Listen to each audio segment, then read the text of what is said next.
This is one of my first dream car, and I need to give this car a proper introduction. So ladies and gentlemen, this is Bumper to Bumper, Revvin Devin style.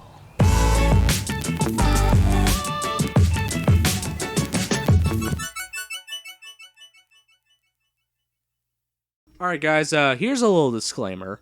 I'm not owned by Donut Media, nor do I work for them. I just want to show my car in a very unique kind of way. With that out of the way, let's jump into it. So if you guys haven't followed me, which is DM Alfa Romeo, I changed it for some reason, I don't know why. I traded my 1993 Toyota Celica for this 1988 Alfa Romeo Milano Gold. For my European boys, it's the 75. Why is it called the 75 in Europe? Well, let me tell you. Because the car was introduced for the 75th anniversary of Alfa Romeo. According to Wikipedia, it's known to be the last Alfa Romeo made before they were acquired by Fiat. So why did I trade the Celica for the Milano? I mean, the Celica looks in perfect condition, and this Milano looks like trash. Well, I'll tell you why.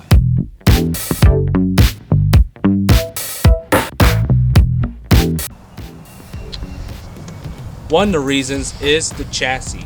The boxy style body is one of my favorite styles of sedans. Mostly everything here is a rectangle or rectangular.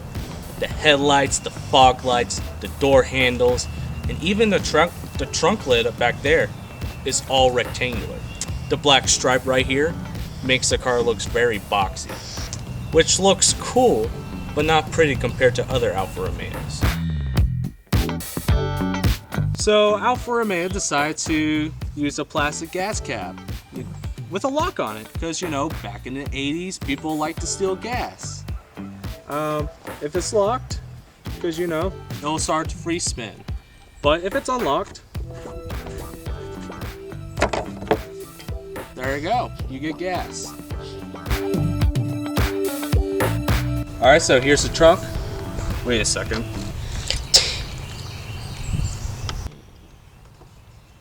So for the trunk, I don't think you could put someone in there, sadly.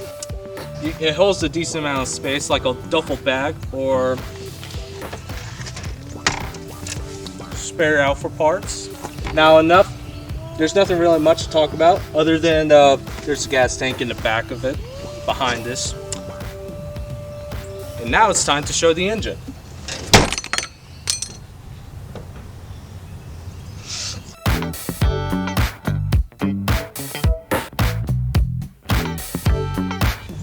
Now the second reason is the engine.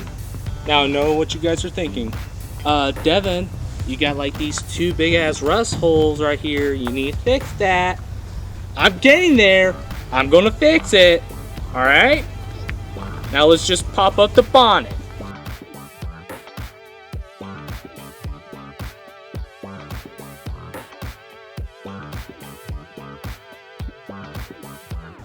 See the engine all good? Yeah. So what we have here is a 2.5 liter V6. No more 4 bangers here for Alfa Romeo. No, we got ourselves a V6 right here. This V6 is also known as the Busso V6 because it was designed by Giuseppe Busso. I hope I pronounced his name right. And this packs up 154 horsepower, 152 foot-pounds of torque. That's not a lot. However, if you get the Verde, which I do not have, you get yourself a 3-liter V6 with 181 horsepower. And that's a very powerful engine at the time. Overall, this engine is very pretty. It's a pretty engine. And now, enough looking at the engine.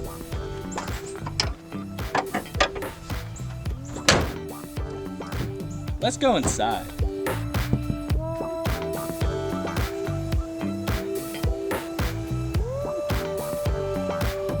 Can I help you? Can I come in?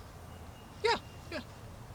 Now, despite The interior is falling apart, and the center console is not all together. It's pretty comfy.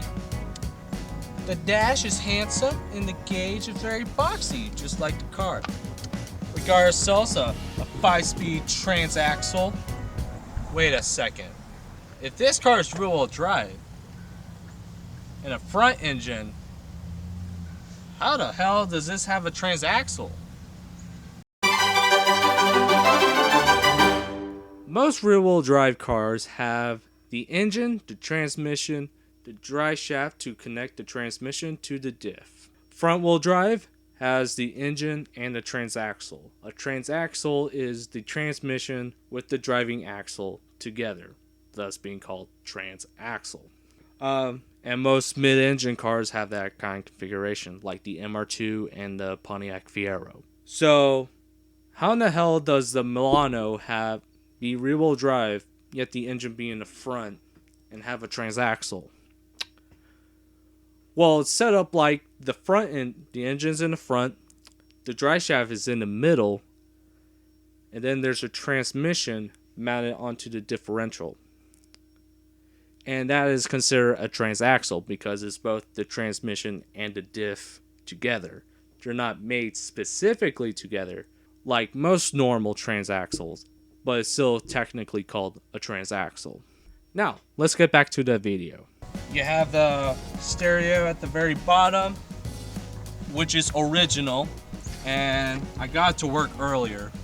You have the ARC, the Alfa Romeo control, and I also got that working earlier. It shines a red flashing light at you whenever something's wrong. It tells you to put your seatbelt on and turn on your indicators and shit like that. Also, there's a strip of plastic telling you that this car is a Milano. Now, let's start the car. Now, the previous owner lost the keys and he'd been using a screwdriver. I have done numerous reports seeing if this car has been stolen, and I found 0. So, without further ado, let's get started.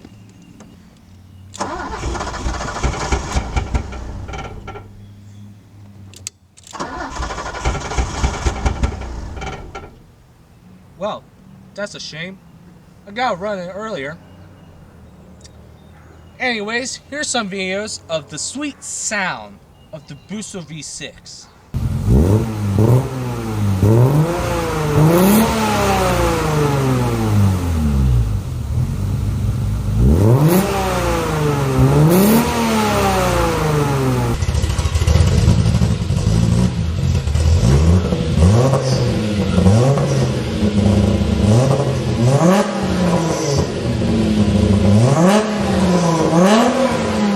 Overall, I think this is the best trade-off of my life.